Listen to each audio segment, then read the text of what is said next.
really did feel like they were on assignment because it was pulling on me like on the inside. Like I go home, I gotta fight, I gotta argue, I come to work, and this person is not. It's basically like the opposite of that. And I was literally running like, yo, oh, she's over there. I'm gonna walk over here. And she used to always sit by herself. Now she's sitting where the main people sit at, where I'm sitting at for lunch. And I remember one time I got up from the table. She came and sat down. I said a few words to her. I got up from the table and I walked to my locker and she got up from the table. And so I was like, you know what? I'm just gonna stop in my locker and then I'm gonna let her walk by. I didn't even need anything in my locker. So I stopped in my locker and my locker was on the floor. So I knelt down on the floor and I'm just turning the combination lock. Just mad times waiting for her to walk by. I'm not even trying to open it. I'm just spinning it around. And I see her feet and then she just stopped where I was at. And I was like... Yo, what is going on, R.E.A.L lovers? I am so super excited today, man. Not only do we have an outstanding topic lined up for you guys, but I have a fantastic guest joining me on the show today. None other than my man, Prafit Josiah. What's going on, brother? Yo, I'm chilling, man. It's a beautiful day, man. The sun is shining. I'm just excited to be here. That's what I'm talking about, man. We got a beautiful sun outside shining where I'm at too, man. So it's a lovely day. I thank God for that, man, because we've been having clouds like all week, man. So it's beautiful to see the sun. Almost was wondering, like, are you coming back around this way? Right. Hey. But now, how's life going for you, brother? Yo, I have no complaints, man. But you know, I am happy that the weekend is here because I work all week. Then I work on music. I do a bunch of different stuff. So it's like to finally wake up on Saturday and not have to be anywhere or not have to do anything that is associated with work. It's pretty awesome. That's what we like to call a blessing. Absolutely. Well, it's definitely, man. So I already know, I can feel the positive energy, the positive vibes that's flowing, man. And I know that this is going to be a great discussion. The topic that we're going to be diving into is how to keep a marriage going strong. And this is a topic that I think is going to be beneficial for everybody that's listening. As you and I were talking about before we even got on here, is that this is something that applies to those who are unmarried. You know, make sure that you get into a marriage and you know how to keep it strong before you even get there. Right. And I was joking about saying maybe people who are headed down to divorce court may be a little bit too late, but you reminded me like, nah, Jay, you know, that is something for them to learn too. And I'm like, you are so right. It's never too late until it's too late. That's what, say that again. Say that again, man. Yo, it's never too late until it's too late. Oh, man. I hope y'all heard that. So let's kick things off this way, man. Do you think most people know what is actually required to keep a marriage going strong? Nah, they don't. I mean, you know what I'm saying? Most people feel like as long as you're sexually attracted to the other person and you kind of get along with them pretty good, then, I mean, they just figure you good. And you'll find out real fast you need a lot more than that. Who's going to cook? You're saying, how many times we going to have sex? Who's taking the garbage out? You know what I'm saying? Why did you say that to me like that? I mean, a whole bunch of stuff that didn't matter before. And now, 2 months in, you're looking at each other like, wait a second. Like, you never talked to me like that before. You know what I'm saying? Like, wait a second. What's going on? Like, I'm your wife now. It's things I can say now legally. Exactly. We stuck now. So, I mean, you can't get out. It's like, oh, really? Wait. Oh, man. Yo, that's real. I think most people have absolutely no clue what's required to keep a marriage strong either. I think for most people, they start to kind of figure that out as they start to go through the process. And we know how helpful it can be to go through premarital counseling and things of that sort. But from what I've heard from most married couples that I've spoken to is you still don't know until you know. Once you in it, you just, you know, even all of the things you may have learned, they're helpful. Let me not try to downplay that whatsoever. Absolutely. It's helpful to prepare yourself before going in. But the point that I'm making is that I've heard that regardless of all of the classes that you take, all of the counseling that you get, there are still going to be some unknowns that are going to happen. So for people like myself who have that tendency of kind of wanting to know what's going to happen before it happens, I'm talking to y'all right now. I'm talking to me right now. Like, listen, get prepared for the unknown. Ain't that right? Oh yeah, absolutely. There's a lot of stuff you should know. Let me just straighten that out. Like, if you don't know, what they like to eat, if you've never seen them angry before, if there's like basic things like that you've never seen before, you shouldn't be getting married. Like, you should know basic things out the gate. Like, when they get mad, they tend to do this. If you've never seen your significant other angry, you don't want to wait till after you get married to find out that they throw stuff around and punch people in the face. Like, that's what you're saying. You want to wait. You're saying you want to, especially if they coming towards you. To right, exactly. But if you know the basic things, there's always extra stuff you don't know because there's a level of comfortability that you start showing around your spouse that you might not have had before, where you just kind of let your guard down. You know what I'm saying? You just, people might fart, people might burp, people do all kinds of stuff that's just like, you know what? I've been with you for too long for me to be hiding this. So, I'm just going to be me. And if you've never seen that, then it can be kind of like, wow. So, okay. So that brings up a really good question. What would you say? Well, okay, because I know every marriage is different. So I'll ask you specifically with your marriage. When did you feel like the comfort levels were pretty lax? You guys were, doing things that most people try to act like they don't do. Like, my body, I don't fart, and, I don't do these type of things. Yeah. All I do is number one when I go to the bathroom. Wow. Like making you think they that type of person. So when does kind of like the veil? The veil dropped. How long did that take before things kind of got real? Yeah. You know what? It really depends upon the relationship you have with your significant other. You're saying we kind of dropped the veil beforehand. So you're saying we was really, really close. So my wife is basically like my best friend, and she was my best friend before. So we kind of hit a place where we were like, yo, I was pretty much at her house until it was time to go to bed. Then I would leave or go home, and then I would be there first thing in the morning. To give her a kiss in the morning, before I went to work. So it was like I was only missing the nighttime piece. But, I thought I was only missing the nighttime piece. And so I was like, yo, we pretty much around each other all the time. So we might as well just go ahead and get married because da-da-da-da-da. And then after we got married, that's when things changed a little bit, because once you're married, people have expectations that they may or may not have told you about. Based upon their parents and how they act toward each other, or based upon your parents and how they acted, or based upon other people that they've seen married, based upon TV shows, movies, all these other things that people don't usually talk about. They just assume that you're on the same page. And so you're married, you're living together, and then you're looking around like, yo, when are we going to eat? And depending upon if your dad was the cook or if your mom was the cook in the house, the people are looking at each other like, so are you going to cook? It's like, well, I thought you was going to cook. You know what I'm saying? Because my dad always cooked. Well, my mom always cooked. So now we just sitting here looking at each other like, man, why didn't we talk about this before? Yo, so one thing that I picked up on cooking is extremely important, Prafit Josiah. It sounds like, y'all better figure out who is bringing the food in the building. Yo, cooking, who's taking out the trash, who's cleaning up the house. Yo, pretty much everything that you take for granted in your own house, like, yeah, everything mama used to do. Yeah. You know what I'm saying? You just want to make sure you have all that stuff ironed out. And it might sound crazy to talk to your significant other like, okay, so we plan on getting married in a couple months. Who's going to cook? Who's going to take the garbage out? Who, you know what I'm saying? How often do you want to have sex? How often do I want to have sex? What is my expectation for all these different things? The more you know ahead of time, the better it's going to be, because there's no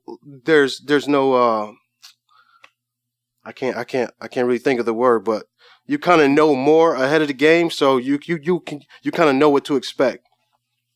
That's real. Or at least you know what they said beforehand. Yeah, you're right. Some people, you know what they say and what they do, it don't always line up perfectly. Mm-hmm. So yeah, man, that's real. That's real. And I know some people out there, and they may be like, yo, that stuff is like so minor, so superficial. Mm-hmm. But you would be surprised how things that you would think are just so minor and so small can turn into the biggest divide in your relationship. Yo, let me tell you, what's up?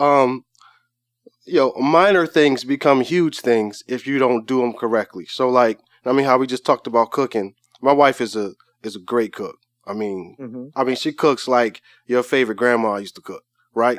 Your favorite grandma. so not the one you don't really like. The favorite one. Exactly. And so but no, I mean, sometimes she need a break. She don't want to cook every day. And if you get into the mode where you're like, yo, she cooks, she's a great cook, I like the way she cooks, and she cooks every day, Monday through Sunday, for 3, 4, 5, 6 years, one day she's gonna be like, yo, like you was cooking before we got married, like why you not cooking no more? You're like, oh, when you say, I thought that you like to cook, this and that, da. I mean, I do like to cook, but I'm not the cook. You know what I'm saying? Like, I live with you and we married and I love you and everything, but like, I'm not the designated cook of the house. I'm not the designated cleaner. Just like you're not the designated worker. Like, we're supposed to share our life together. And so you don't want to take anything for granted because you don't want the other person to feel like they're being used or to feel like you're just putting them into a role that they might not want to be in. You know what I'm saying? Mm-hmm. Yeah, that is such a great point. And I just want to reiterate the point that it's so important to talk about these things. I've had discussions with friends of mine and even young ladies that, I was talking to at some point in time where there were things that were revealed that, kind of stuck out in my mind when I've either talked to my friends or there have been women that I was talking to, right, and certain things would come up in conversation that I would definitely be alert to when it comes to, hey, if I ever married this chick, I need to be aware of what she just said. And it may seem minor to some people, but when a woman tells you, for instance, like, yo, I don't really cook. Okay, that is extremely a red flag. That that one is definitely a red flag. But then that's a red flag. Like, yo, I'm not cooking. It gotta be her. Like football, that's a flag on the play, man. Watch out, what you doing? That's a violation. You violate. But other things like that may seem minor.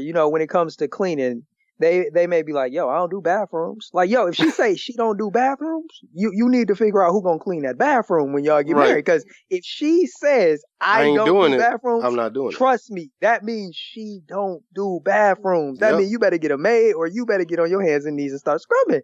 So that was something I picked up on. And then there were even other instances where I had friends that would be like, yo, I don't have no problem with washing clothes. I don't have no problem with putting clothes in the dryers, but I ain't gonna fold them.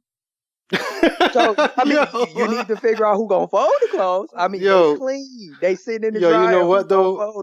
What's up? You know what I'm saying? I mean, this is my own personal opinion, right? I'm not a marriage counselor, none of that. I'm just saying, anybody that says what they ain't gonna do before they get married, that's a red flag. I don't care what it is. Because you should be willing to do whatever it takes to get it popping. If you tell me what you ain't gonna do, that's a problem. Like, I mean, what if I get sick? I'm laid up. You know what I'm saying? Something happened to me, and I'm like bedridden or whatever. You just never gonna wash the clothes. You never gonna clean the bathroom. She's gonna wash them. She's just not gonna fold them. So Okay, so you got a bunch of clothes just laying around. They not hung up. Like, wrinkles. She don't iron or nothing. Like, yeah, that's a problem. You know what I'm saying? That goes both ways. That's not just like, yo, well, she need to do this. I'm saying you got to be willing to do whatever. You know what I'm saying? It shouldn't be like where, yo, I'm not doing this. You got to do that. You know what I'm saying? We can flip it, Joe. We can flip it. And you have a man that's like, yo, I don't cut grass. I don't do that. So you better have money to pay somebody to come cut it. Snow, so what does that mean? Like, what? So what happens when we live in an area where it snows and when it comes time to cut grass? Like, right. You go, okay, if you're not going to do it, hopefully you're going to hire somebody. Hopefully we don't have to be driving by your spot and your wife and your kids is outside shoveling the snow and you inside watching the game. I don't do that. I'm watching the game. Yeah, so it's very mindful. Like you said, Josiah, you got to be so aware of people that say what they ain't going to do before marriage.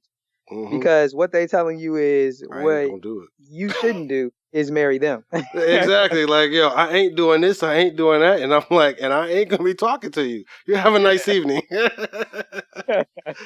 That is so real. So I want to touch on something that you spoke about earlier, which is some of the misconceptions that people have about marriage. Yeah. In particular, I want to look at what are some of the common misconceptions that people have about the ease of marriage. You know, even though people don't have the requirements, like know the requirements like we spoke of before, sometimes they still walk into marriage thinking, this gonna be easy peasy. Yeah, it's like, there's so many different things, but something somebody told me like a really long time ago, and it just kind of stuck with me, is that marriage is the only relationship that you're not supposed to leave, even if people get on your nerves, if they bother you, whatever. You know what I'm saying? When you have a friend in high school, middle school, church, anywhere, there's a certain point that they can't cross. If they cross that point, you're like, you know what? We ain't gonna be friends no more. I'll see you when I see you. And you'd be like, yo, okay, that person was just for this season of my life. You know what I'm saying? Mad people say that. But when you get married, you basically say, I'm not going anywhere. So even when they get on your nerves, even when they cross that point that you feel like, man, they really hit below the belt, you can't leave. Well, according to the scripture, you're not supposed to leave unless they cheat on you or something like that. And even then, you don't have to leave. You know what I'm saying? So it's kind of like, this is the only relationship where you have to stay. Even though a lot of people get divorced and the rate is super high, if we do it correctly, you're not supposed to do that. So it's like, you kind of want to make sure the person that you with has that same philosophy. Like, you know what? I'm not leaving. No matter what goes down, I'm staying. I'm in this forever. And if you got somebody that's like, well, you know what? You crossed me the wrong way, I'm out. Then you might not want to be with that person. Or at least you want to make sure that both of you have the same idea of how long a marriage is supposed to last, and you're saying what like makes it end. That's so important. What I'm reminded of is in the Gospels where Jesus was talking about divorce, and after he had finished explaining the ramifications behind it, right, when he was alone with his disciples, they came up to him and was like, yo, Jesus, hey, if this what it take to get married, boy, we better not do that thing. Right. And it's like, yes, it is some seriousness that comes along with it. And that's because it's a covenant. Exactly. Most people don't understand the aspect of marriage being a covenant. And covenants are only really supposed to be broken by death. Like, if you break a covenant, I mean, you dead. And so it's like, nah, you got to know what you're getting into. So it's either you're going to accept how serious this agreement, this covenant that you're entering into is, or you should make the decision and say, you know what, that's not for me. Exactly. And for those that don't know what a covenant is, it's a contract. You know how you sign a piece of paper when you get your car, when you rent a home or you buy a home, you say all them words that's in that contract. That's what a covenant is. You saying, I signed a dotted line forever. And if you're not willing to do that, then maybe you shouldn't sign. Yeah, because like we said, it's a contract that you signing with your life, though. Mm-hmm. Like, that's the difference. It's not like, oh, well, I breached this contract and, since I breached it, that means our business is over. I may have to make restitution with some money or something. Now, when you sign when you enter into a covenant, first of all, it's sealed with blood, and the only way you can break it is death. So people don't really like to hear that when you talk about marriage. It's a reason why they have that until death do us part, because that's the only thing that should part a covenant is death. But most people, they don't either know that, or they don't put much weight into it. Because as we know, it's all about the way God perceives it. Absolutely. If it's a God ordained marriage and you exit that marriage through divorce, if it's not under the stipulation that you shared earlier, Prafit Josiah, which is infidelity, sexual immorality, or something of that nature, then in God's eyes, y'all still married. Y'all may be like, yeah, we divorced, we signed the papers like Usher be talking about, but God is like, yeah, I don't care about no papers. don't care. The papers weren't what I was looking for in the spiritual realm. In the spiritual realm, you two are still together. And in my eyes, y'all still married. But it's a lot of people who to them, like, oh, I'm divorced, it's over. But That's your perspective. So Yeah, and you know, to add on to that, you know what I'm saying? hmm I do agree with everything you just said, but at the same time, you also want to, you know, just put it out there that, you know what I'm saying, divorce is not the unforgivable sin. no, it's not, You know what I'm not at saying? all. Not, and I don't. I hope nobody was taking that to be what I was saying.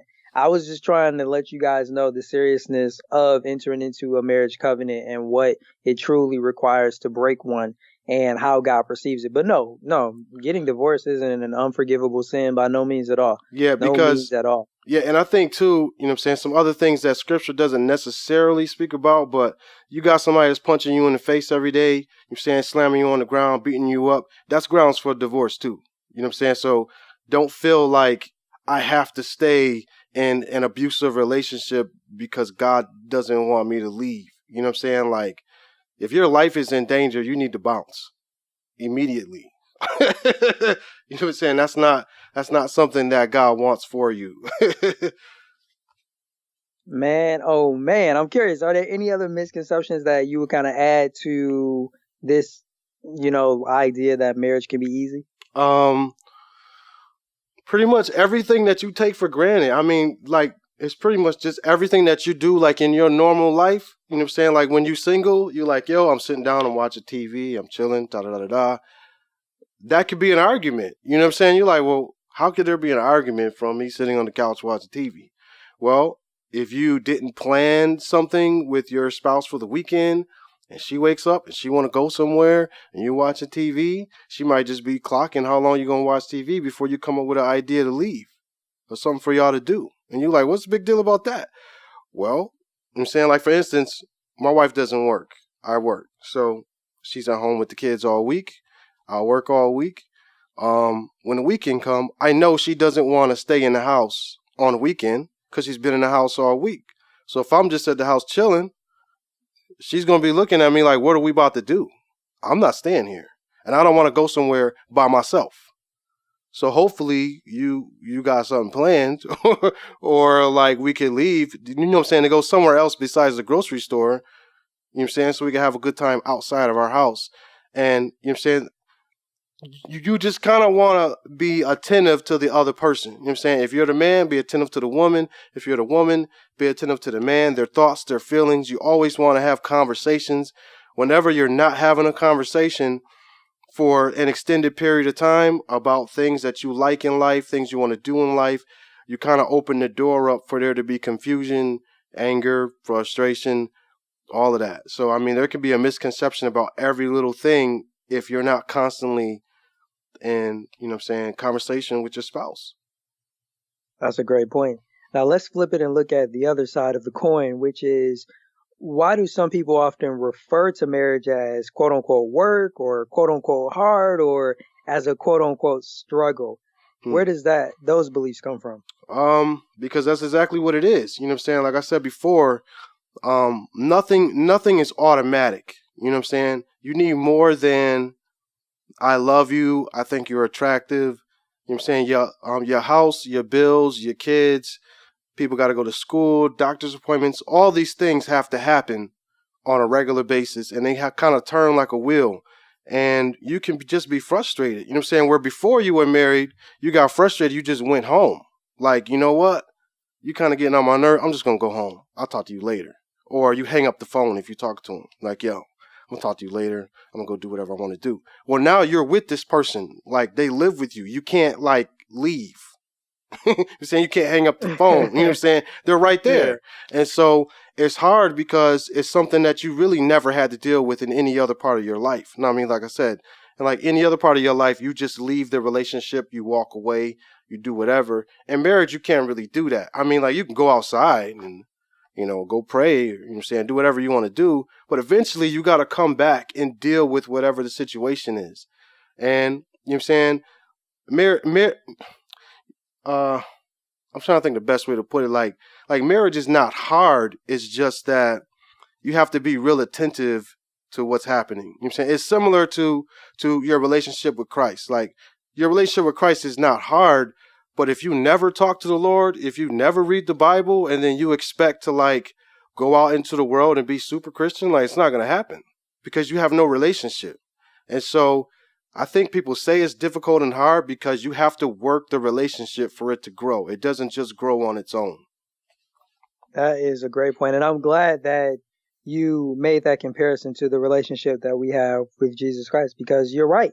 It's one of those things that it will be extremely difficult for us to operate the way that we want to operate if we're not developing that relationship, if we're not spending the time with him that he requires for us to, and even that he desires for us to, then yeah, it's going to be a lot more difficult, and we'll start referring to that as work and hard and a struggle. Right. Yeah, like you said, man, it's truly a progress. I mean, it's truly a process. Mm-hmm. I want to go back to something that you talked about, which is extremely important, which is being attentive in marriage. What would you say are the areas that we must be most attentive to in marriage? I think respect is a big thing for both people. Both people want to feel like they're respected. Nobody wants to feel like something is automatic. Anytime a spouse tells the other one, "You're supposed to do this," you got a problem. Like, I'm not supposed to do nothing.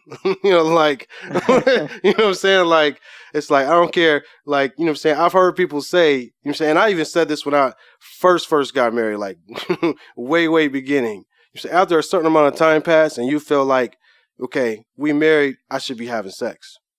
And I ain't had sex in whatever amount of time. Whether you say a day, a week, a month, whatever you feel like is too long. It's like, yo, the first thing a Christian man usually says to his wife early in their marriage was, I'm going to suggest right now you never say this.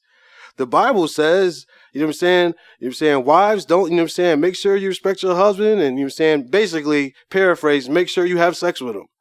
You know what I'm saying? You say that to your wife, that is the number one thing that's going to make sure you're not having sex. Like, and it's basically because you put it like it's a chore. It's a duty. You're supposed to do this. And if you tell that to anybody, I'm saying, especially to a woman who is built on emotion, built upon, you know what I'm saying, wanting to feel loved and wanted and, you know what I'm saying, all of that, and then you turn it into, I don't care if you feel loved, wanted, and you say, I don't care about your emotions. You just need to have sex with me. Word? Now my emotions just turned all the way off. Even if they were on a little bit, now they're completely off. And you find out real fast, like, quoting scriptures to your spouse is not going to do nothing. You know what I'm saying? I mean, maybe you could quote them to your spouse in a way where you intertwine love and respect and, you know, great conversation. But to just pull out your Bible in a heated moment and be like, hey, you know what I'm saying? Bible says, ba, ba, ba, ba, ba, ba, ba, ba. In the urban dictionary, in the urban Bible, it say, you got to come up off, drop them drawers. That's the urban Bible. Yeah, like, right. And it's just like, word? That's what you, really? Or like, the flip side of that, you know what I'm saying? Urban, but I don't read that translation. Yeah, you know what I'm saying? Or no, I mean, the flip side of that, if I, you know what I'm saying, like if I'm the breadwinner and I work and then my wife says to me, look, you're supposed to go to work and you just treat me going to work as if that's something I'm supposed to do, but you don't really respect that that's what I'm doing. And like, you don't have to work.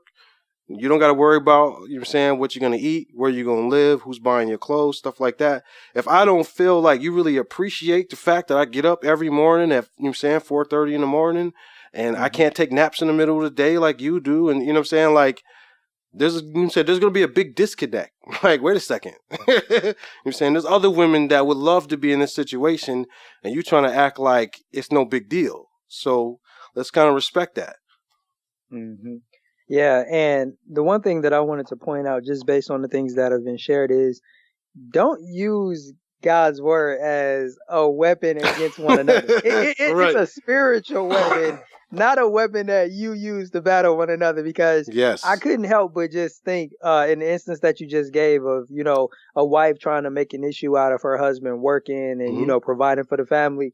It would just take the husband that just happened to be reading his word to say, well, I just got through reading that them that don't work shouldn't eat. So if I'm doing all the work, I'm the only one that should be eating. No, brother, please put your Bible down. It is not meant to be used for the purpose for you to go back and forth with your wife, or husband, or wives to go back and forth with your husband. So I just want to reiterate, it's a spiritual weapon, not a weapon that we are to use against one another. Yeah, and I think too, you know what I'm saying, as a husband, if you really read the scripture where it says, saying you should love your wives as Christ loved the church, I don't think people really have a good understanding of what that means. Like, you know what I'm saying? People read the next scripture like, yeah, how he cared for her, how he died for her, this and that.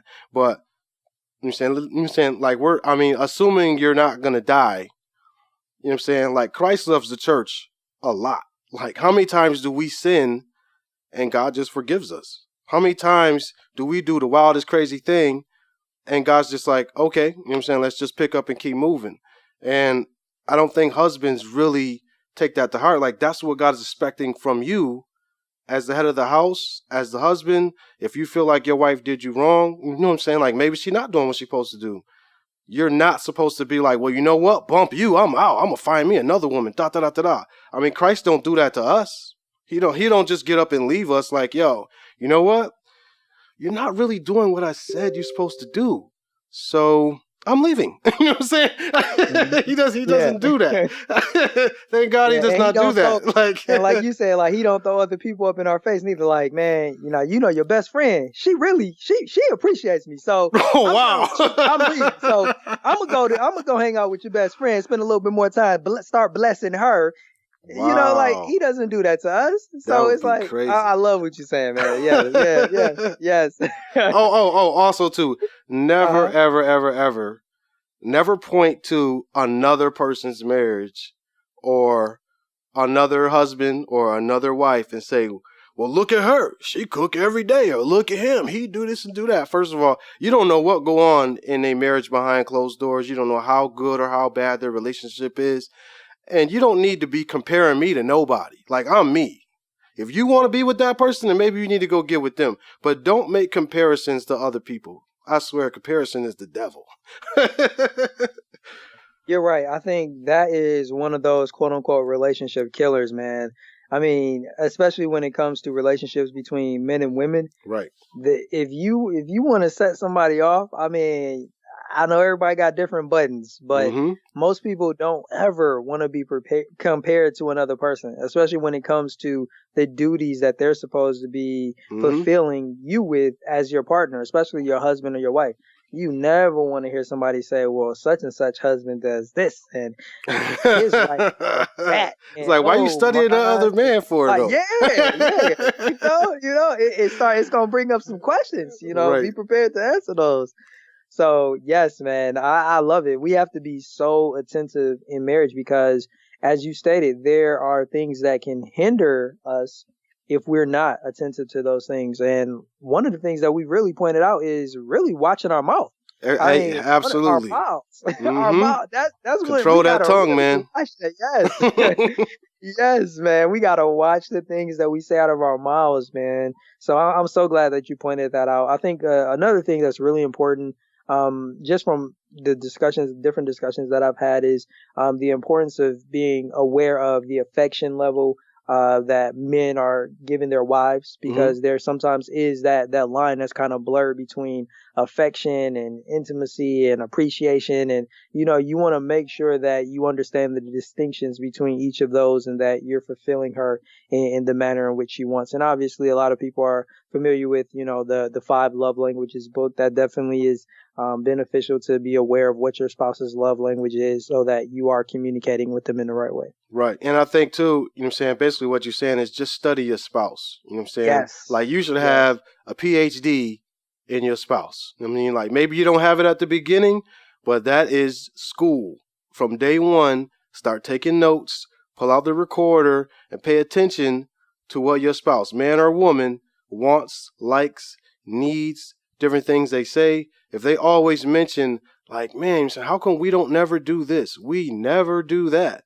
Maybe you should start taking notes and start making those things happen. You know what I'm saying? Or, you know what I'm saying? I think every woman wants to feel appreciated outside of a holiday, outside of a birthday.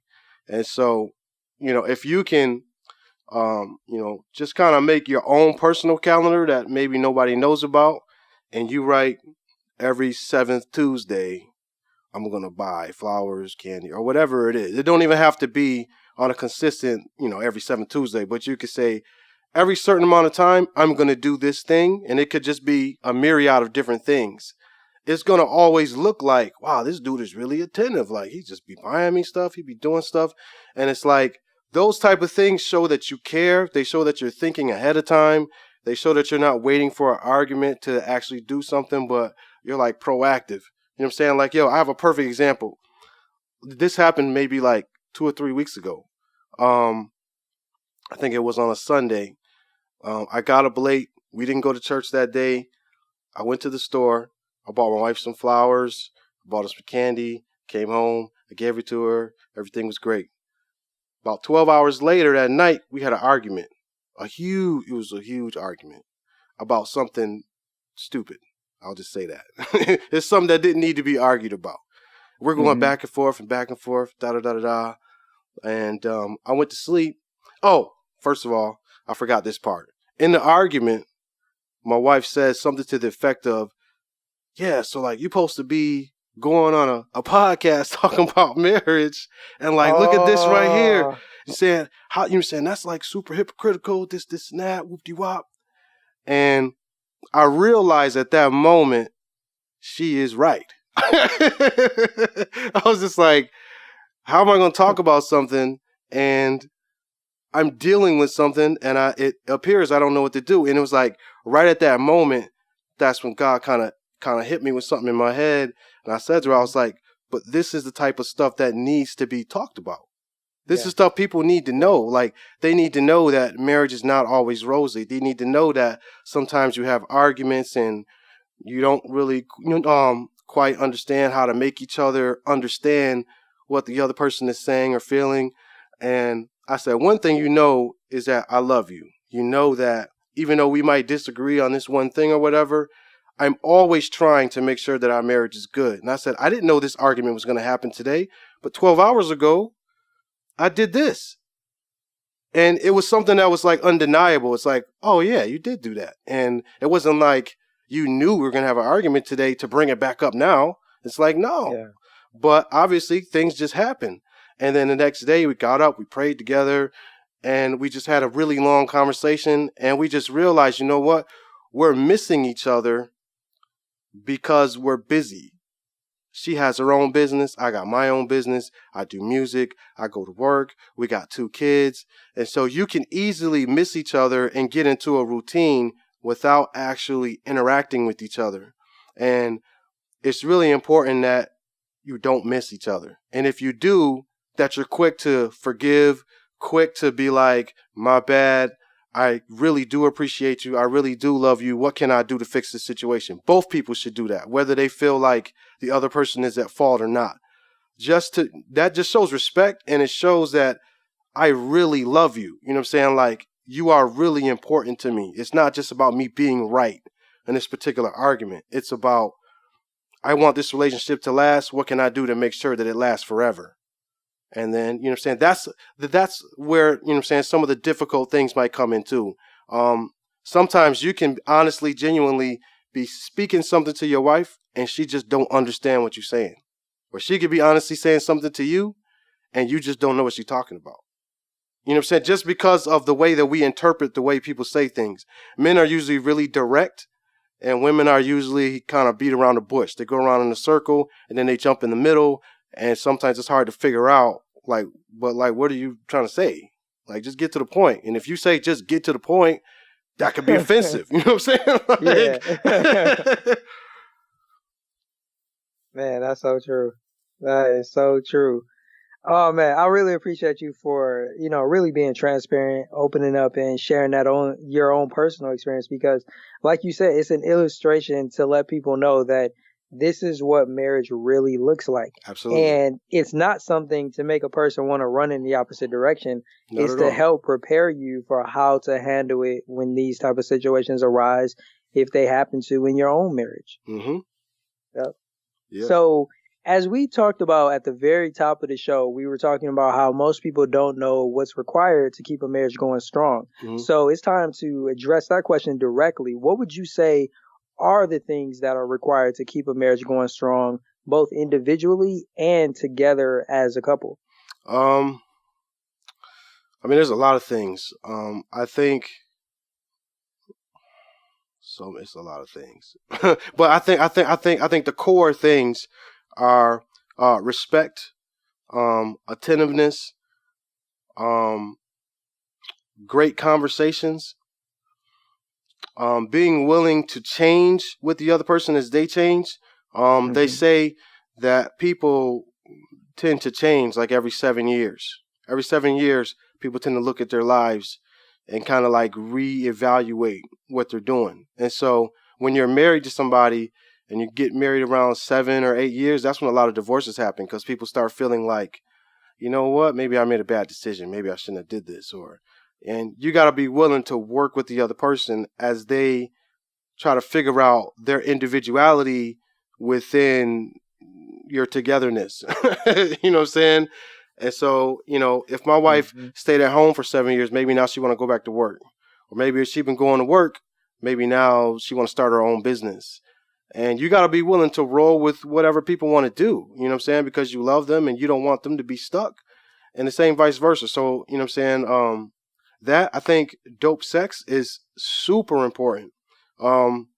It's like important and it's not important. It's like if you're having sex all the time, it's not a big of a deal. But if you're not having sex, it's huge. And so you want to make sure that you're respecting one another, appreciating one another, that I'm saying that you're intimate with each other sexually, physically, emotionally, conversationally, in every kind of way. You know what I'm saying? So that you kind of build up a closeness to one another that's natural. I know I'm leaving All of other those are stuff on out. point. Yeah, I know I'm Man, leaving stuff out. Nah, I mean, I'm sure that it's an exhaustive list, but I Yeah, think all of the things that you named are on point, and we've touched on a lot of them already. So, real lovers, go back, listen to some of the things that have been shared again to really hone in on the importance of respect, the importance of attentiveness, the importance of communication. Those are things that have been shared already yeah, throughout our discussion that you guys can go back and just really examine those things and really digest it even more. The one thing that I would add, which is also something that you spoke of, is the importance of being a lifelong student when it comes yeah. to not only improving yourself, but also studying your spouse as you spoke of, and Hmm. then even being in a position where you're continuously learning how to improve your marriage. Like I know Yep. quite a few married couples who make it what is it like I wouldn't necessarily like a requirement, like I'll use that word, but Hmm. it's really, I guess you could say, more so of something that they do to kind of connect each year is they go to a marriage retreat or they go to a marriage conference together so that they're spending time together learning how to continuously evolve and enhance their marriage. Right. So just doing things like that where you're in the position of it is getting better. It is evolving. It's not just going to be stagnant. It's not going to be stale. So that, like you just alluded to, when you get to that 7 year mark or whatever that year mark or month Hmm. mark, depending on the couple, Right. maybe you have that ability to say, hey, we're consistently evolving together. It's not like Exactly. one person is on a growth and the other person, they happy just being where they are. That's one of the reasons why it's important, as we talked about earlier, to talk to that person prior to getting married. Because if you with a person that, they're content where they are, they have no desire to grow, they have no desire to accomplish anything other than what they're accomplishing at that point. Right. But you're the type of person that, you all about growth. Where you are now is just the beginning. You got other places to go, greater things to accomplish. Then that may not be somebody that you truly want to align yourself with going forward. So, it's one of those things where you got to be in a position to make the right choice. Yeah, and I think too, something I kind of touched on a little bit, but Mm-hmm. I think a lot of Christian men, especially, we assume that our wife is there to help us do whatever we want to do. You know what I'm saying? Like I can't tell you how many people I've Speak on heard it. that are either newly married, excuse me, or they're thinking about getting married and they're like, yeah, I got to find me a help me. You know what I'm saying? So they can help me do all the wonderful things that God has planned for me. You know what I'm saying? They're looking for a help me, not a help me. Yeah. And it's like, dude, you don't think she got her own goals? You don't think she got her own ideas of what she want to do with her life? It's like you're sharing your goals and ideas. It isn't just about somebody that's going to help you. And I think a lot of women fall into that same trap. They feel like, yeah, you know what I'm saying? I need to find a man that I can align with his vision and his goals. And not saying that that's not good, but it's never good for one person to put their goals, you know what I'm saying, somewhere else in a cupboard somewhere, and then you help the other person with their goals. And then you never get to yours. At some point, you're going to start to feel like, you know what? I got stuff I want to do. It's time for me to pull my stuff out the cupboard. And it's like they never really should have been in the cupboard. You know what I'm saying? Like, get that out at the very beginning. Like, yo, I want to do this. You know what I'm saying? Maybe I want to, have a podcast. Maybe I want to be a huge speaker. Maybe I want to do this, all these different things. And the husband could be like, well, I want to do this thing over here. And it doesn't mean you're not compatible because you want to do two different things. It just means you need to figure out how to work it out. But I don't think any woman especially should just be like, yo, I'm just going to do whatever he want to do. And then at some point in time, we'll get to mine. Because what'll end up happening is the woman will start to feel used. She'll start to feel like I'm putting in a lot of work and I'm not getting what I want out of it. And it might not even be something that she even talked about. She just assumed that eventually we would get to her stuff. And it's like, I never even knew that you had goals. Or I knew you had goals, but I didn't know you had this goal to travel the world and be a huge speaker. Like, wow, this is my first time hearing this, and we've been married for 6 years. Well, you know what? I just want to help you with your vision first. Yeah. Okay. Yeah, that hits on what you were talking about in regards to communication. Mm-hmm, absolutely. You can't be making an assumption in your mind that this person is just going to know that you got a dream and you set it aside for them. Like, you better communicate that there are some things that you want to do, and preferably the sooner the better. Yes. I mean, it's different if you didn't know what your purpose was or what you had a desire to do before getting married. That's something completely different. But if you knew prior to getting married that you had this desire to, to stick with the example that you gave, to be an international global speaker, and you just decided to put it in the cupboard and not share it until years later, like that is really not fair to the person that married you, because they had no idea. Like, who's to say that you couldn't have been doing something before now? Exactly. So yeah, it's important to be upfront and let a person know that what you want to do is something that you want to accomplish before you leave this earth, and preferably with their assistance. Right. And then guess what? As a husband, if your wife tells you that, it is her fault that she didn't tell you at the beginning, but guess what? You still got to figure out how to make it happen. You can't be like, oh, you should have told me that at the beginning. That's too bad. Yeah. You don't want to do that. Don't want to do that. That's the wrong answer, bro. Don't want to say that. Please don't say that. Please do not say that. Man, oh man. So that kind of brings to mind the hindrances. I think we touched on the requirements, but we have to be honest. There's always going to be things that are going to be coming up against couples to try to hinder them from being a strong union. So what would you say are some of the things that can hinder the strength of a marriage? I think other people. Sometimes you just got to keep other people out your business. You don't want to always be running to mom and dad to complain about your spouse and say, well, they're not doing this, they're not doing that. And then you come back with ideas from other people like, yeah, well, I think you need to do this, and that. And it's like, where did you get that from? Well, my mom said, oh, your mom? Like, your mom's not supposed to be in our marriage. You know what I'm saying? And then you got that. Then you got other relationships outside of your marriage that may be of the opposite sex. I'm a firm believer that my wife is my best friend. I can't have another female best friend. Like, my wife is my best friend. So when I have issues, I could talk to my wife. Now, I have male friends that I could talk to about male stuff that I can't really talk to my wife about, but I don't have another female best friend. I don't care if I knew this female before we got married or not. Once I'm married, that other person is taking a serious fallback, because if you're in a relationship with your wife and every time you get into a difficult conversation, you pick up the phone and call another female because she's easier to talk to and she's been your friend since before you got married. So, you know what I'm saying? What's the big deal? You are opening a door to some serious problems. That, and you got just the chick on the side that's just like, yo, I have no problem being a side chick. Like, what's good? You want to run from that.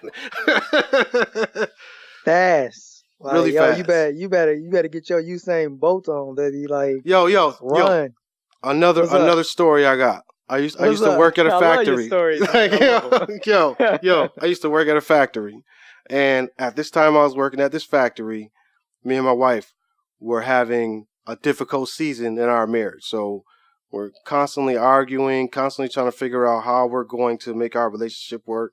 And so every day was a difficult thing. I mean, I'd be praying every day. We'd be praying together, but it just seemed like it wasn't getting together. I go to work. I see this girl sitting by herself.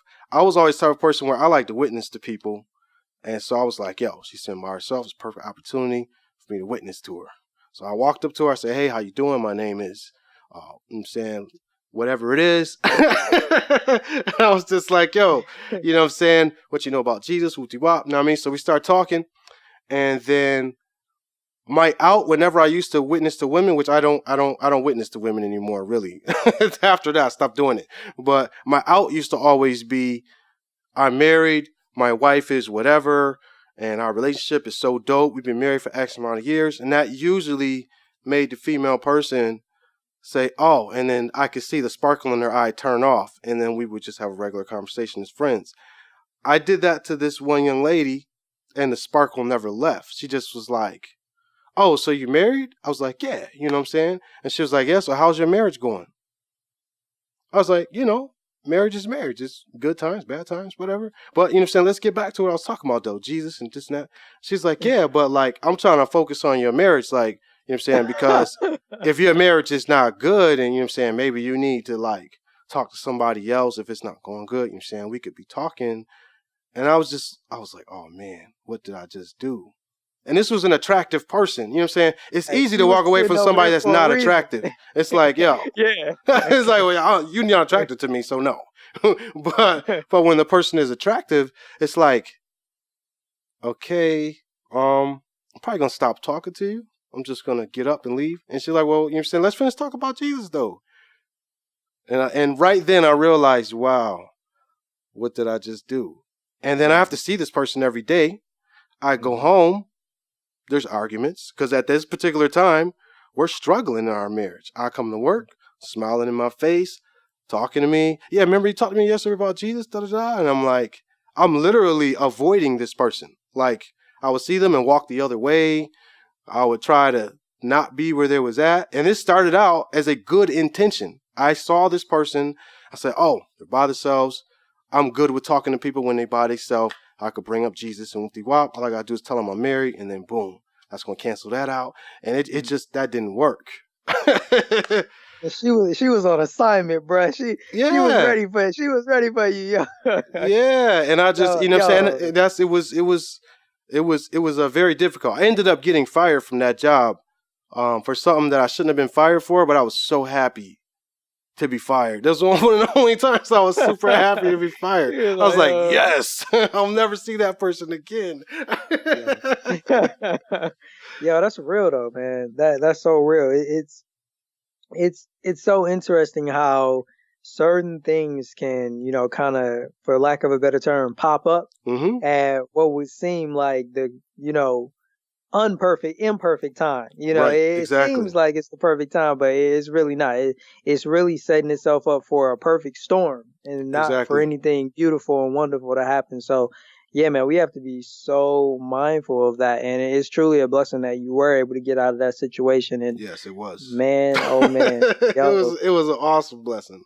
It was really, I cannot explain to you the joy I had when I got fired from that job. I just really can't. Because it was like, this person, I really did feel like they were on assignment, because it was pulling on me, like on the inside. Like, I go home, I gotta fight, I gotta argue, I come to work, and this person is not. It's basically like the opposite of that. And I was literally running, like, yo, oh, she's over there, I'm gonna walk over here. And she used to always sit by herself. Now she's sitting where the main people sit at, where I'm sitting at for lunch. And I remember one time I got up from the table. I mean, she came and sat down. I said a few words to her. I got up from the table, and I walked to my locker, and she got up from the table. And so I was like, you know what? I'm just going to stop at my locker, and then I'm going to let her walk by. I didn't even need anything in my locker. So I stopped in my locker, and my locker was on the floor, so I knelt down on the floor, and I'm just turning the combination lock. Just mad times waiting for her to walk by. I'm not even trying to open it. I'm just spinning it around. And I see her feet, and then she just stopped where I was at. Wow. And I was like, okay. And then one of my friends who I was telling about the situation at work, he was kind of being like a block for me. So like he saw her standing there, then he walked up and was like, hey, yo, you know what I'm saying? Blah, blah, blah. And I mean, let's go walk over here. And he kind of grabbed her and then walked away with her. And I just was like, yes. Brothers in Christ. That's I tell you what, he wasn't even a Christian person. This was he don't have to be. He was a brother in Christ that day. He sure was. He was. He was a brother in Christ that day. Yep. Man, I tell you, man, like most people, you know, not to kind of go off tangent or anything, but we have to be so mindful of the fact that the enemy, you know, the Bible says that he walks around like a roaring lion for a reason, man. He's always looking for a chance to pounce. He's always gonna come back around and try to get us when we weak. Because that's the thing. We have to understand that the enemy only wants to attack when we're weak. It's just like any type of hunter. I mean, when you think about lions, I mean, they're the most ferocious beasts in the jungle, or you know, in the Sahara, or whatever the case, man. But the thing about it is, they don't go after the strongest animal. If you actually watch lions hunt, they always go for the weak animal. They always go for the animal easy that's prey. The easiest one to catch. Yes, they want that easy prey. And it's the same thing with the enemy. He waits till we are at not necessarily our weakest, but definitely in position where we're more susceptible to his attacks. And like I said, man, when you said that young lady, when you told her, let me talk about Jesus, and she was like, nah, forget about Jesus. Let's talk about your marriage. Right. That to me was a clear sign she is on assignment. Like somebody be like, nah, forget Jesus. Can we go back to your marriage? When you said that's the eye, like, hold up, though. What is going on over here? Yeah, it was really crazy, man. Oh man, like I'm thanking God for you, brother, that you were able to get out of that situation, man. Yeah. Because it happens. It happens all the time. It just reminded me, like, I think it was like, what was it, like 2 weeks ago at Bible study, our pastor was giving us an example, because we've been doing a study of Proverbs, and we're in the part where they talk about the adulterous woman and things of that nature. Right. And he had given an example without kind of going into his business, but he had just shared an instance similar to the one that you had. It was a woman at work, right, and things was kind of going rough in the marriage, and you know what ended up happening is they wanted to send him off, on a trip with her, and he was like, I can't do that. Can't do that. And like he told us, like he went in and told his boss, like, I can't go on this trip. And his boss was like, yo, you have to go on this trip. Like, you are required to go on this trip. And he was just like, if you don't go on this trip, you will lose your job. And similar to you, he was like, well, you can have this job because I can't go on this trip. Exactly. And, you know, thankfully in that situation, you know, he didn't lose his job. His boss came over and was like, yo, it must be something really serious for you to not want to go on this trip. And, you know, he was just like, well, we going to send somebody else. And, you know, thankfully everything was able to, you know, go by. But you got to think about having that insight from God. God, you know how they talk about in the word, Prophet Josiah, where they say, we always have an escape, right? Right. Exactly. Man. There's always an escape. Yes. You got to be looking for it. You know, most people wouldn't think about, hey, well, you know, I'm going to go and say, you can have this job. Like, is your marriage more important than the job? It got to be. It has to be. And in that instance, you the same thing with you. Like, listen, I got fired and I'm leaving the building with a smile because my marriage means more to me than keeping this job. And I'm so glad to get away from this lady. Right. And you know what happened too? After I got fired, I told my wife, I came home and I said, you know what? You saying? Because this whole time that this was happening, I wasn't telling my wife about the struggle I was having at work because we was always arguing and da-da-da. And I didn't want to make our arguments worse because I didn't want her to think I was trying to cheat on her or anything like that. And I'm saying after I got fired, I told her, I said, man, it's this chick at work. She was this, and that. And I felt like she was trying to get at me. And all of a sudden, the arguments that we were having just disappeared. And it turned into, how come you didn't tell me that? And I was like, well, because I didn't want to make our arguments worse. And I didn't want you to think I was like secretly trying to cheat on you or whatever. And she was like, I'm saying, I could have been praying for you. I could have been walking up to your job and seeing about this chick. Like, now that first one, praying, that was beautiful. Now that second one. She was like, you know what I'm saying, just so she know that I'm here with you. And I was like, yo, I should have did that. You know what I'm saying? But I think it's important too, like you said, you have to know what your weaknesses are, and you have to know when you're weak. You know what I'm saying? You don't want to just jump out somewhere like, yo, I'm a Christian. I serve Christ. You know what I mean? Like your pastor gave, I can go on this trip. Ooh, no. I'm a Christian. You know what I'm saying? Shoot, I'm a pastor. You know what I'm saying? and this is the thing. That was before he was a pastor. You know, okay. Just like, it's one of those instances where like you have to be so committed to what we were talking about earlier. Right. That covenant. Like, if you are not serious about that covenant that you have, that commitment that you have made to that other person, man, it will be a lot easier for you to be susceptible to things like this when they come around. You got to be willing to forego a job. You got to be willing to forego situations that you may want to stay in. But at what cost? You got to be like, no, my wife is more important than me keeping this job. Exactly. My wife is more important than me putting myself in a position where I could possibly compromise myself and our marriage and everything that we built. And here's the thing. It even goes beyond just the commitment to her. Like, there's another person that's involved in that marriage. If it's a God-ordained marriage, like, look, how am I going to be able to look him face to face knowing that I did this when he gave me a way out? Exactly. You know? Go ahead. Let them know. How long have you been married? Yeah, so I've been married. It'll be 15 years. And today is the 8th. Our anniversary is on the 19th of this month. So, wow. So it'll be 15 years in about a week or so. And and before we got married, we probably dated on and off for about, met my wife in 1998. We got married in 2002. So on and off for about 4 years. That's amazing. That's amazing. And honestly, I definitely have made the assumption personally that you have been married at least 10 years. Just based on the thing that you were sharing, I was like, this is somebody that at least has a decade in this thing that's talking. Like, because here's the thing. Like, there are a lot of things that occur in marriage, but as I'm sure you can attest, like, everything usually just don't all pile in on 1 year. Of course, it kind of spreads itself out, and the longer you ride that thing out, the more things start to come up. So, yeah, man. Yeah, I really appreciate you for sharing that, and everything that you share is just so on point. So, as we kind of talked about, you know, in instances where we are tempted and, you know, there are things that try to come and hinder the marriage, that brings up the question, you know, what can people do to safeguard their marriages, especially from things that try to hinder it, especially like you were talking about, other people? You know, that's one of the biggest hindrances in many cases. I think things to safeguard your marriage are kind of like all the things that we've already been talking about, but to be really specific, you know what I'm saying? Me and my wife talked about this at the very beginning and through like different parts of our marriage, is that I want to make sure that we are supplying each other's needs and wants.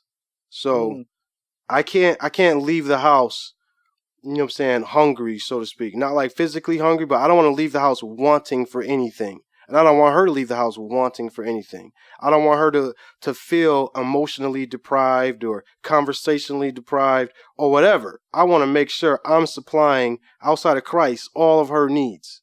You know what I'm saying? So that when another person does come along and they say, well, look, I could do this, this, and that. Well, I already have that.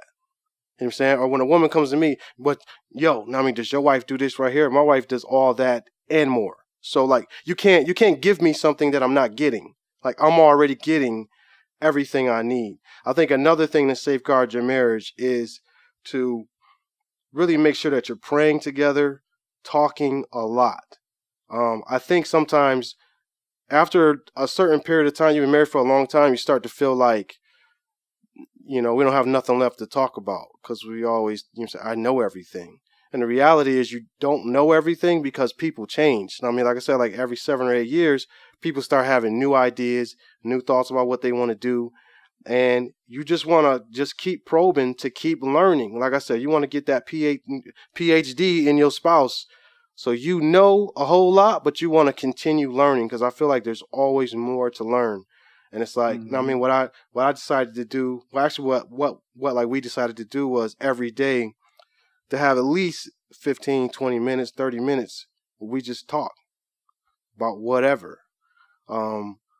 Probably not about the kids and not about our businesses, stuff that are kind of boring and stuff that we already know about, but just like real conversational, deep talk about anything, politics, about what we want to do in the future, stuff like that.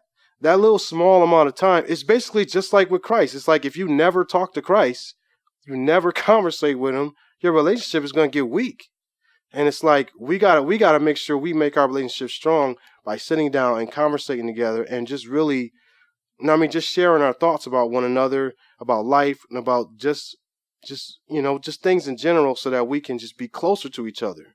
When you don't have time to talk to people, somebody else can creep in like, yo, I got time to talk to you. Your husband at work, I'm not at work. That should be a red flag. He ain't at work. But, you know what I'm saying?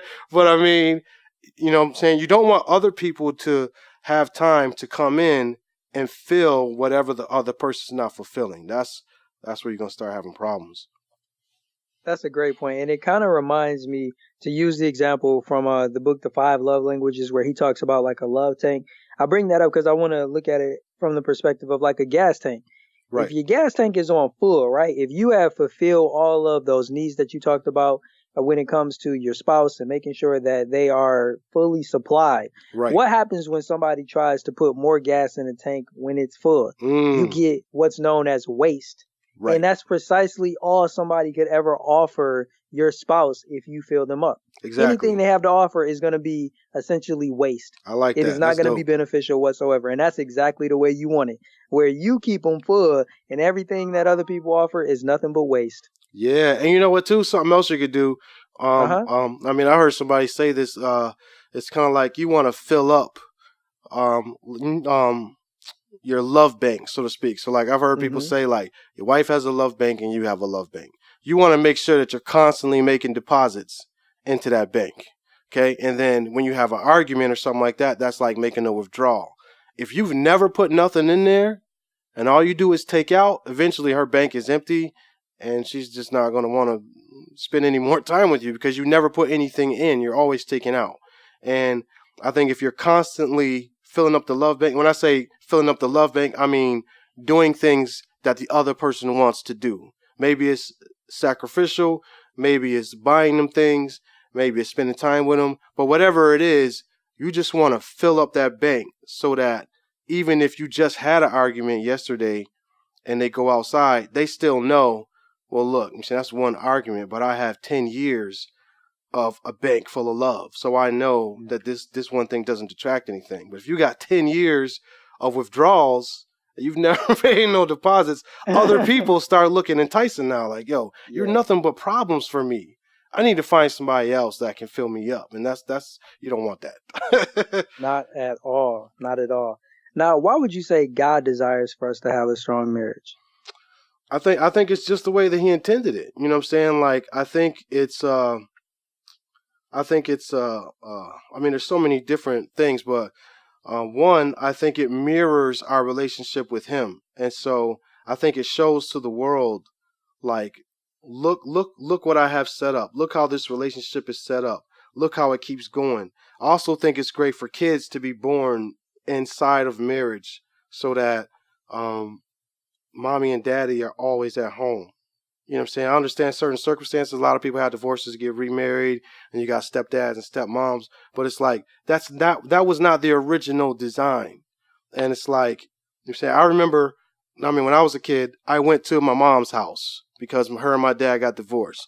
Then I went to my dad's house. I got like, you say it feels like 15 sets of grandparents because my dad got married a few times, my mom got married a few times, and I'm still close with everybody, even though they're Mm-hmm. not. I'm saying I am. It just makes kind of a weird situation, and I always vow that when I get married, that's not going to be happening to my family. Like Mm-hmm. I'm saying, I want my kids to see mommy and daddy in the home, sleeping in the same bedroom all the time. I want that to be their norm, and unfortunately, that's not always the case. But I think that's the way God designed it, so that kids grow up in the same house. Everybody has the same parents. You can pass down treasures, wisdom. You know what I'm saying? And not to say you can't do that if that doesn't happen, but I'm just saying I believe that's the way God intended it to be, and I just want things to be the way God intended it to be, and also just to show the Yes. world, like, yo, marriage is not like the ball and chain. You know what I'm saying? Marriage is not something you should be running from.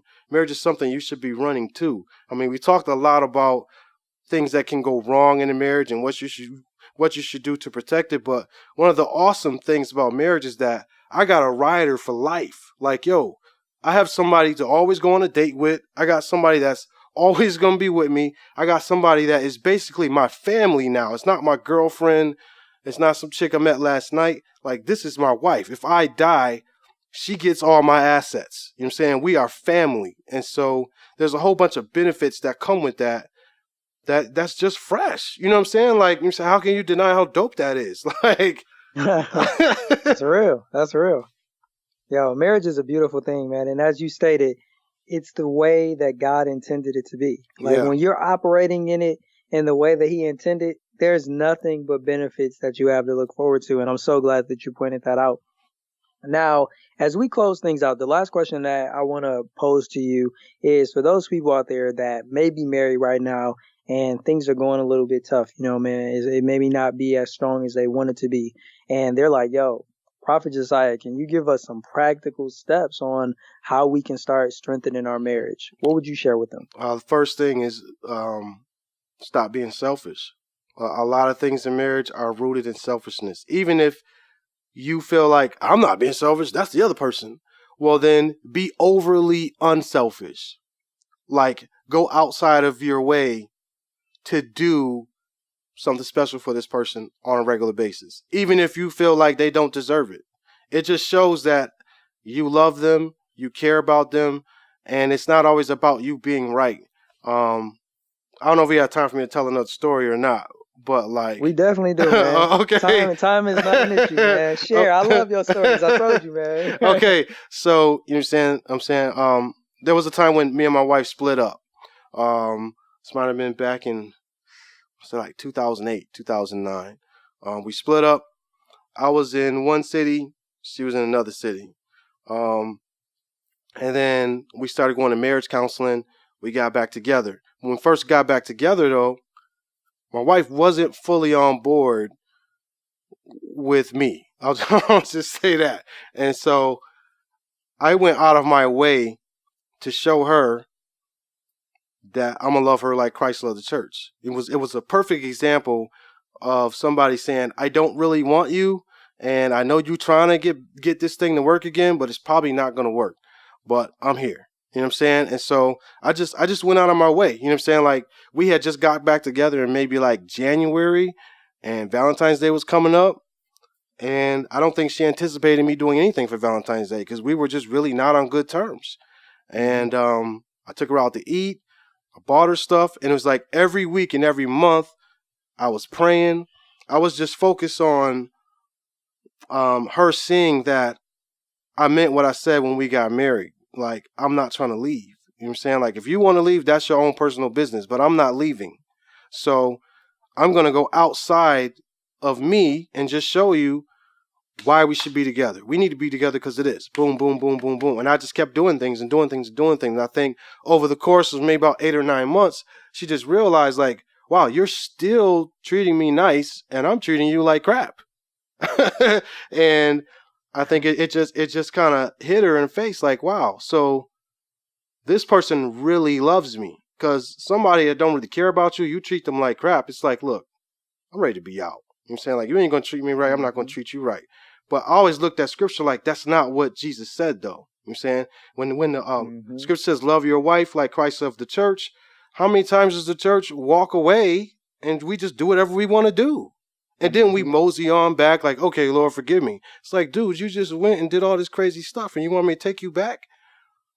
Well, you know what I'm saying? Yeah. And I was, I was trying very hard to be the Christ-like figure in that situation. And, it ended up working out. And you know what I'm saying? I'm not really trying to make her seem like she was the bad guy. I mean, that wasn't the case. It just was that I felt like as a man, it was my responsibility to put forth all the effort, because that's what he told me. Love your wife like Christ loved the church. It don't say wives love your husband. It say husbands love your wives like Christ loved the church. And he gave the wife different things to do. But I was trying to fulfill my side of the deal, because I was always like, if this doesn't work out, I want to feel comfortable standing before God like I did everything that I could possibly do, and it didn't work. So that's not on me. Yeah. That's so real.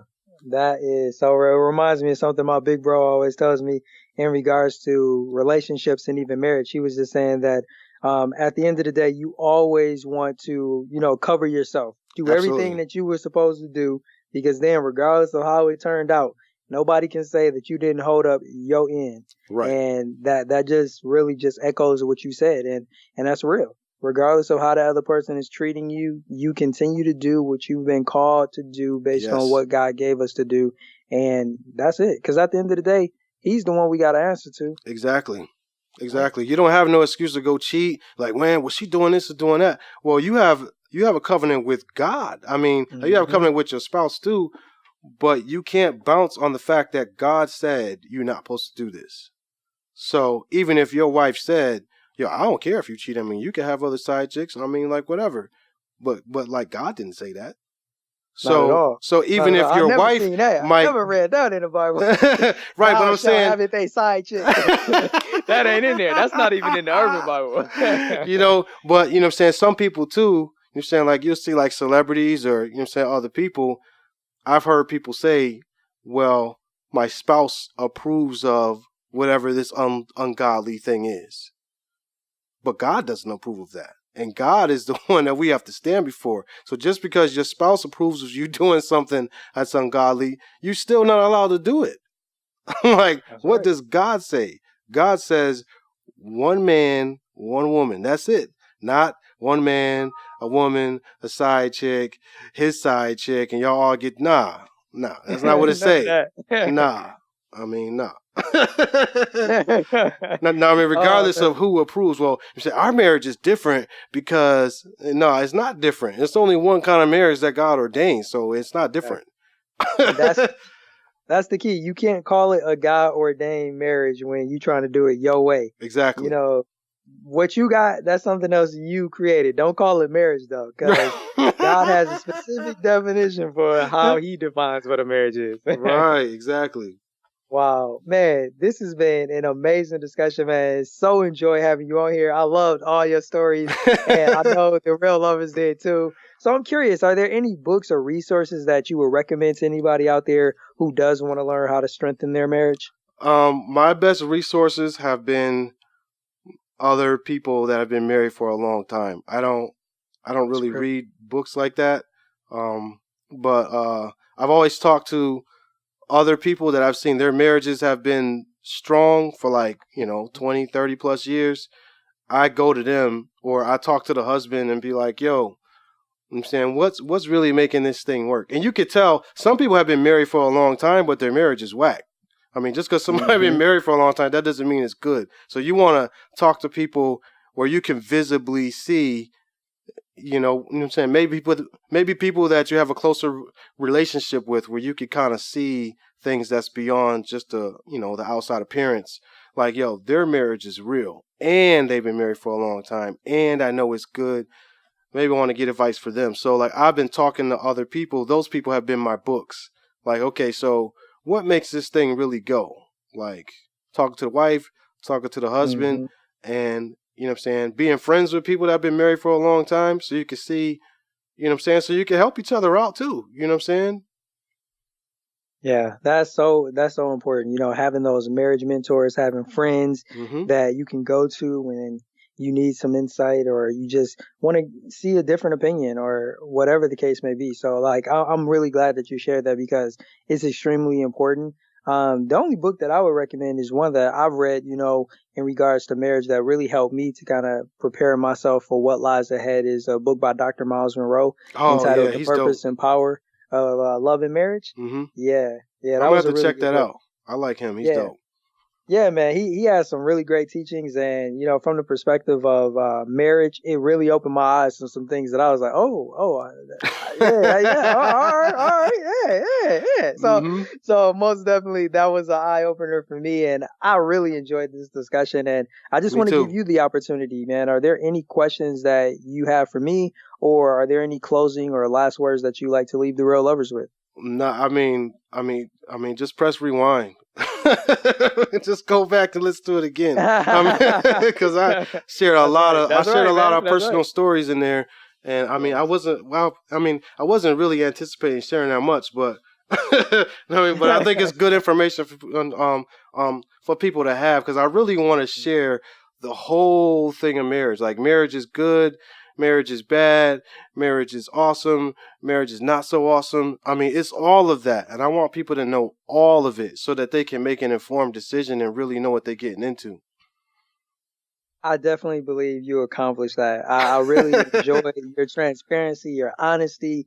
It was amazing, man. I really enjoyed discussing marriage with you. And it would be an absolute pleasure to have you come back on and be a guest on the podcast again if that's something you'd be interested in. Oh, yeah, of course, man. I'd love to.